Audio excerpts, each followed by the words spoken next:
Bab 6. Ibu Desi yang panik pun bergegas memapah Tisa keluar rumah. "Bu, aku tidak mau ke puskesmas," tolak Tisa, sangat takut jika dokter yang memeriksanya tahu kehamilannya. "Tapi nak, wajahmu sudah pucat." "Aku tidak apa-apa Bu, aku mau pergi ke sekolah saja." "Jangan, kamu istirahat saja di rumah." "Aku tidak apa-apa Bu," Tisa meyakinkan. Ia pun bergegas bersiap dan pergi ke sekolah. Setibanya di sekolah, ternyata keadaannya tak kunjung membaik.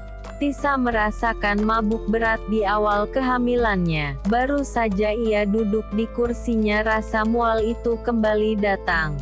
Tisa bergegas berlari menuju toilet. "Bu, miskin, lo buta ya?" omel Clarissa saat tanpa sengaja Tisa menyenggolnya di dalam toilet. Tisa yang sedari membekap mulutnya tidak dapat mengucap apapun. Ingin segera sampai di wastafel, memuntahkan isi perutnya. "Sekarang lo minta maaf." Clarissa menarik kasar tangan Tisa, hingga uek. Rasa mual yang tak tertahan membuat Tisa tanpa sengaja muntah tepat di hadapan Clarice. "Ya ampun miskin," pekik gadis itu, mendapati seragam sekolahnya yang kotor terkena muntahan Tisa. "Ih jijik," seru teman-temannya yang lain. "Maaf," ujar Tisa merasa bersalah. "Lo tuh benar-benar..." Clarissa yang marah pun segera menjambak rambut Tisa, meluapkan kemarahannya. Sedangkan Tisa yang merasa tubuhnya benar-benar lemas tidak dapat melawan. Keibutan keduanya pun terdengar sampai keluar toilet. "Hei, lepaskan dia," ujar seorang siswa bernama Bagas yang langsung melerai keduanya. "Tisa, kamu enggak apa-apa?" tanya Bagas yang juga kakak kelasnya. Beberapa siswa dan siswi yang mengetahui keributan itu berkumpul di sana, termasuk Yuza yang juga melihatnya. "Cih, cari perhatian sekali si miskin itu," gumam Yuza melihat Bagas dengan penuh perhatian merapihkan sulu rambut Tisa. "Ada apa ini?" tanya Pak Dirwan selaku guru BK melihat keributan tersebut. "Kalian bertengkar." "Dia yang salah Pak," sungut Clarissa. "Kalian berdua ke ruangan saya," tegas Pak Dirwan. Hari ini mungkin hari tersial untuk Tisa. Untuk pertama kalinya ia dipanggil ke ruang BK karena sebuah keributan. Dan sampai sore menjelang Tisa masih berada di ruang kelasnya yang sudah kosong. Tubuhnya masih terasa lemas, jika pulang ke rumah pun takut jika sang ibu akan membawanya ke dokter. "Aku harus apa?" lirih Tisa, bulir air matanya jatuh perlahan. Sementara di rumah, Ibu Desi kembali dirundung kegelisahan. Karena putrinya yang akhir-akhir ini selalu pulang terlambat. "Tisa, apa benar kamu masih di sekolah?" gumam Ibu Desi merasa curiga. Tidak mau terus dirundung kegelisahan, Ibu Desi pun memutuskan untuk menyusul Tisa ke sekolah, memastikan jika putrinya itu tidak berbohong. Tidak lama kemudian Ibu Desi tiba di sekolah. "Mau kemana Bu?" tanya seorang security yang langsung menjegatnya depan pintu gerbang. "Saya mau menemui anak saya," jelas Ibu Desi. Security itu pun mengeritkan dahinya, melihat wajah kusam dan pakaian lusuh yang dikenakan Ibu Desi. "Maaf, lebih baik Anda tunggu saja di luar," ujar security tersebut. Tidak percaya jika Ibu Desi orang tua dari salah satu siswa di sekolah itu yang rata-rata orang kaya. "Saya harus bertemu putri saya Pak. Putri saya ada di dalam." Ibu Desi tetap memaksa masuk. Sementara Tisa yang masih merasakan tubuhnya lemas hanya dapat menyandarkan kepalanya di meja. Suara deheman itu mengagetkannya. "Kak Yuza," melihat Yuza yang sudah berdiri di hadapannya. "Gua cuma mau bilang kalau gua sudah menemukan dokter. Aku tidak mau diaborsi," sela Tisa yang langsung berdiri dari duduknya. "Lo mau kemana?" menahan lengan Tisa yang hendak beranjak pergi. "Gua belum selesai bicara." Tisa tidak peduli. Ia menepis tangan Yuza dari lengannya dan berlari keluar kelas. Yuza pun mengejarnya. "Lu mau kemana? Dengarkan, gua belum selesai bicara," ujar Yuza yang berhasil mengejar dan kembali mencekal lengan Tisa. "Tisa," panggil ibu yang masih di depan gerbang melihat Tisa. "Ibu." Mata jernih gadis itu terbelalak. Sang ibu yang berlari kecil ke arahnya. "Itu ibu lo." Yuza mengikuti arah mata Tisa. Tampak wanita parubaya bertubuh kurus dibalut gamis lusuh berwarna hijau berjalan ke arah mereka. "Kepalaku pusing," keluh Tisa yang kali ini merasa kepalanya terasa pusing dan pandangannya mulai buram. Detik berikutnya Tisa yang tidak dapat lagi menopang tubuhnya pun nyaris terhuyung.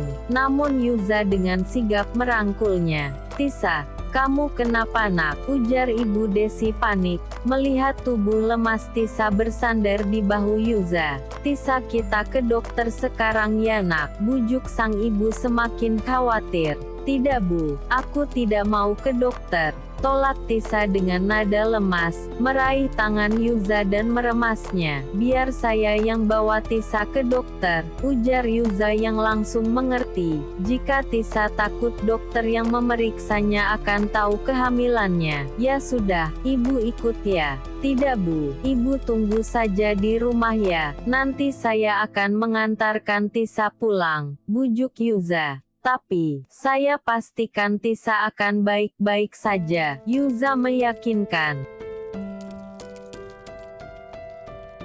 "Ya sudah kalau gitu." Tanpa rasa curiga Ibu Desi pun menurut, dan Yuza bergegas memapah Tisa masuk ke dalam mobilnya. Yuza pun segera melajukan mobilnya meninggalkan area sekolah. Sementara Tisa hanya dapat terduduk lemas, Yuza lebih dulu memberhentikan mobilnya di sebuah toko pakaian.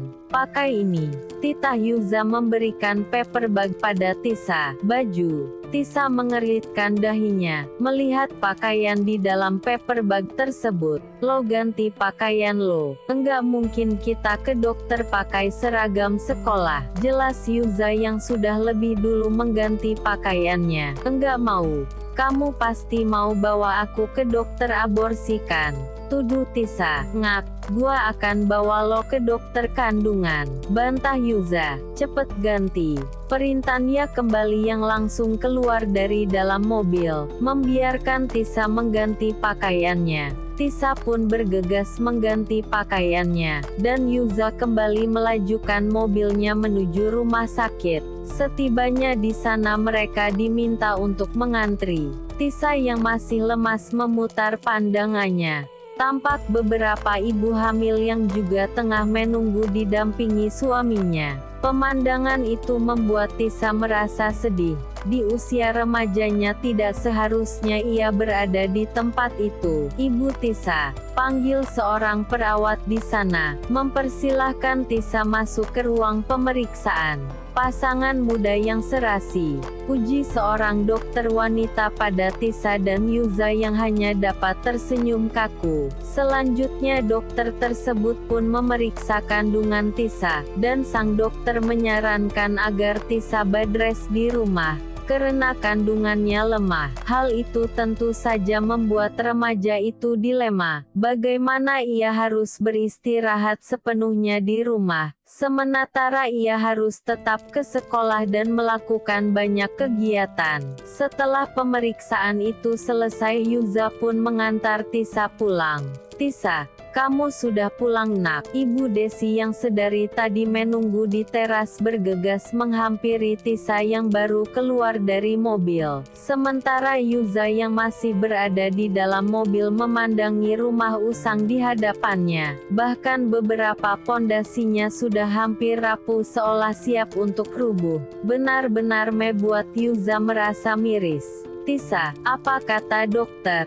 Kamu sakit apa nak?" tanya Ibu Desi dengan nada khawatirnya. "Kata dokter Tisa hanya sakit asam lambung Bu," sahut Yuza keluar dari mobilnya. "Oh gitu, setelah ini kamu jangan sampai telat makan ya nak," tutur lembut Ibu Desi. "Oh ya, Terima kasih ya nak sudah menolong Tisa, ucapnya pada Yuza yang langsung pamit.